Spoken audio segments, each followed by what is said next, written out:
நம்ம ரஜினி சாரோட ஆக்டிங்கில் இப்போ உருவாகிட்டு இருக்கிற படம் தான் ஜெயிலர் 2. இந்த படம் மேலே மக்களுக்கு மிகப்பெரிய எதிர்பார்ப்பு இருக்குது. ஆல்ரெடி இந்த படத்தோட ஃபஸ்ட் பார்ட் ரிலீஸ் ஆகி மக்கள் மத்தியில் மிகப்பெரிய வரவேற்பு அடைஞ்சிருந்தது. இந்த படத்துக்காக நம்ம ரஜினி சார் ஃபேன்ஸ் மட்டும் இல்லாமல் ஒட்டுமொத்த தமிழ் இண்டஸ்ட்ரியுமே இந்த படம் மேலே மிகப்பெரிய எதிர்பார்ப்போடு காத்துட்ருக்கு.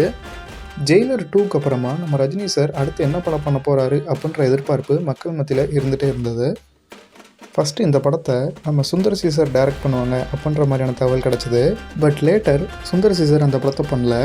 அடுத்தது நம்ம பார்க்கிங் படத்தை எடுத்த ராம்குமார் பாலகிருஷ்ணன் சார் தான் இந்த படத்தை பண்ண போகிறாரு அப்படின்ற மாதிரியான தகவல் முதல்ல வந்தது. பட் இப்போது சிபி சக்கரவர்த்தி, அதாவது டான் படத்தை எடுத்தார் இல்லையா, ஸோ அவர் தான் இந்த படத்தை பண்ண போகிறாரு அப்படின்ற மாதிரி அஃபிஷியலாகவே அனௌன்ஸ்மெண்ட் வந்துருச்சு.